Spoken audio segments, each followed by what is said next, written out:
Assalomu alaykum qadrli yurtdoshlar, vatandoshlar, bizlarni kuzatuvchi obunachilarimiz. Bu galgi obyektimizda Qashqadaryo Denov Sho'rchi bozordagi SBA'ning holatini qiziq oldik. SBA qalay, yaxshi chiqdimi aka, ma'qulmi? Xudo xohlasa ichkarida mevalarni, nima deydi?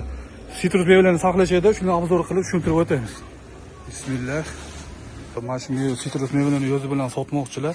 Chiroyli, sifatli turishligi uchun yo'zi bilan chillada xalqqa xizmat ko'rsatish uchun shu olma, banan, sitrus mevalarini, pomidor, bodringlarni nima deydi, maksimal holatda saqlamoqchilar.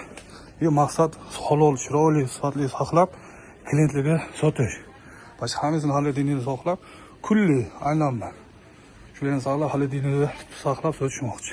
Buni hali qovun to'g'ridan ham qo'ysa bo'lardi, qiynalishmaydi. Doim maza qilib klientlar tanovul qilishadi. Keyin nima deydi, sifatli holatda turadi. Biz mana holatini ko'rsatib o'tamiz.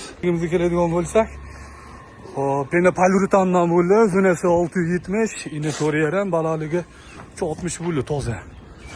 Juda ham chiroyli sifatli chiqdi. O'sha qishki, yozda sitrus mevalar qovun to'g'ridan mo'ljallayapti. Zo'r mo'ljal qilibdilar, chunki mevachalar hamma sifatli holatda turadi. Yozda ham hech narsa chiqib qolmaydi, atqut kam bo'ladi. Harorat tushdi, -2 qilib qo'ydik o'sha. Qo'liga bitta sashib qo'ysalar bo'ldi. Juda ham go'zal, chiroyli holatda chiqdi. O, ichkari so'g'ancha.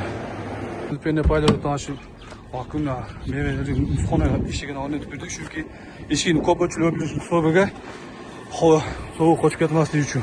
Mana -0 ga tushdi xona harorat. Stashka bo'lmagan holatda. Motorlarimiz ishlashi o'ta jim.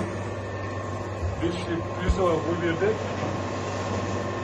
Xudo xohlasa hammasi sifatli, a'lo darajada chiqdi. Xizmatlarim sizga ma'qul keldimi? Reklama qilasiz endi. Xudo xohlasa xizmat bo'lsa doim aloqa qilamiz. Ha, gap yo'q. Bundan mana kattasini mo'ljallayapti, xudo xohlasa kelajakda qilamiz, ha, aka? Xudo xohlasa doim xizmatdamiz. Aloqaga chiqaringlar, ketgan vaqtingizga rozi bo'linglar, rahmat.